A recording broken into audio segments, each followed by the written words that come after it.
Our world, Earth, is changing before our eyes. Go back millions of years. Forests reached into polar regions.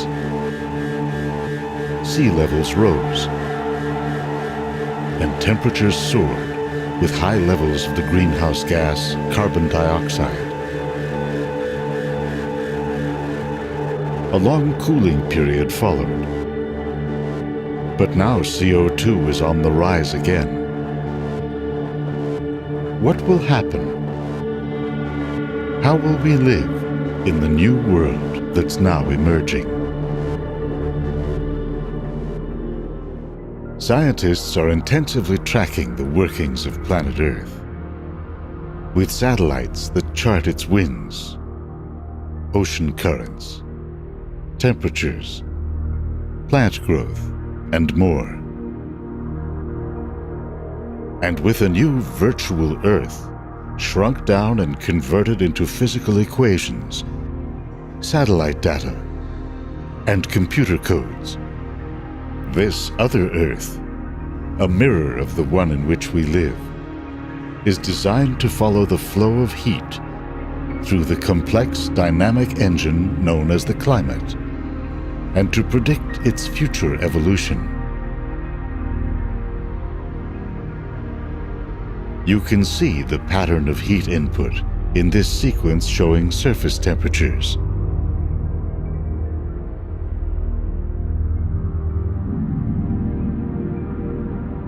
As the seasons shift, heat builds and dissipates, most notably across tropical and subtropical regions.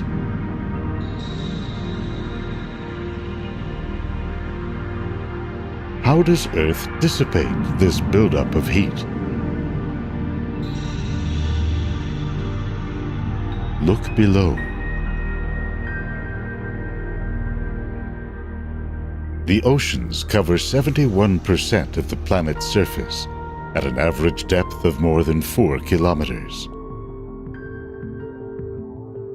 They act like an immense battery that can store and release energy over long periods of time, while transporting heat from warm to cool regions. The oceans are set in motion by the unevenness of solar heating, due to the amount of sunlight striking the tropics versus the poles, along with the cycles of day and night and the seasons. That causes warm tropical winds to blow toward the poles and cold polar air to push toward the equator. Wind currents, in turn, drive surface ocean currents. This computer simulation shows the Gulf Stream winding its way north along the coast of North America. This great ocean river carries enough heat energy to power the industrial world 100 times over. It breaks down in massive whirlpools that spread warm tropical waters over northern seas.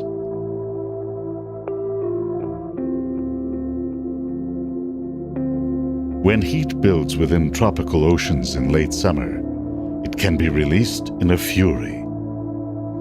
Here is a simulation of surface winds beginning on September 1st, 2012. In that year, the Atlantic Ocean spawned 19 named storms.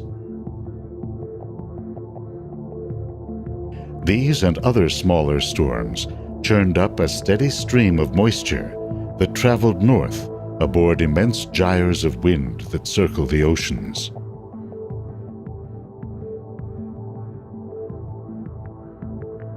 Hurricane Sandy took shape over the Bahamas on October 22nd. Moving north over the open sea, it intensified within unusually warm Gulf Stream waters. Up along the New Jersey coastline, Sandy was slowed by a dome of high pressure to the north. That caused it to turn sharply west into an advancing cold front.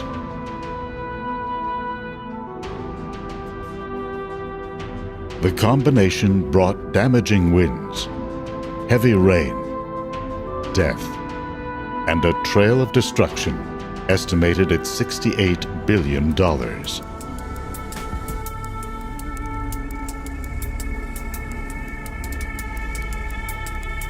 Recent studies predict that as the oceans continue to get warmer, they will release their heat in ever more powerful and more frequent storms.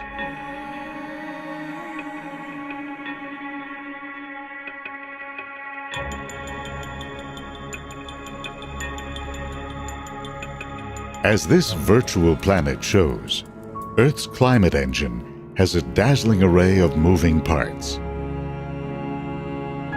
Wind patterns and sea currents, tides and terrain that together help equalize temperatures around the globe.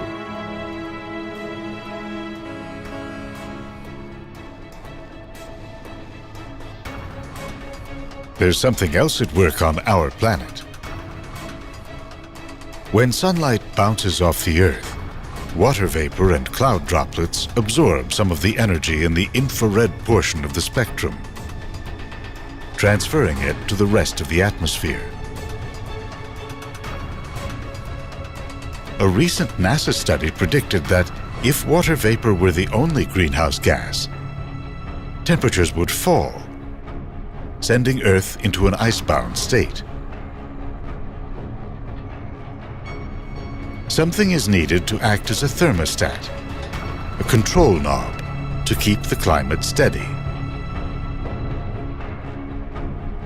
Though it's only 0.038% of the atmosphere, carbon dioxide absorbs enough energy to prop up global temperatures and allow water to remain in the atmosphere. It's the settings on this thermostat that are now changing. Since the Industrial Revolution, the amount of CO2 in the atmosphere has increased nearly 40%.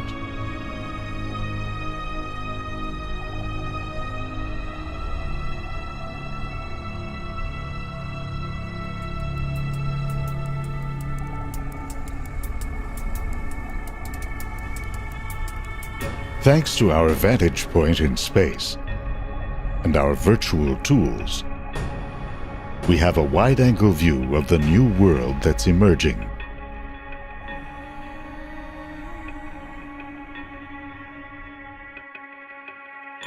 However, causes and effects are often jumbled in complex ways.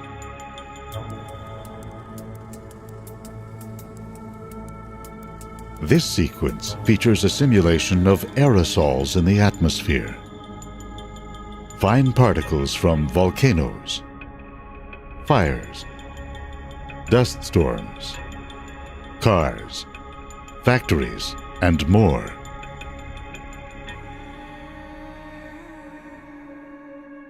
These particles can have an impact on health, as well as the overall climate. Some particles, like sea salt, reflect sunlight back into space. Others, like soot, absorb heat and warm the atmosphere, even as they shade the Earth from solar rays. Add in fires on the surface, detected by satellites and shown here as red dots. They are major producers of carbon soot. They are also a catalyst for change in a warming world. Increased CO2 and warmer weather will bring more rain and vegetation to some places. In others, they'll turn forests into tinderboxes.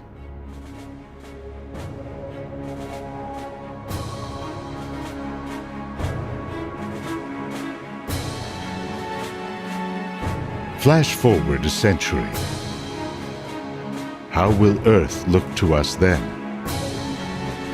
Will we, its supposed masters, find ways to manage it?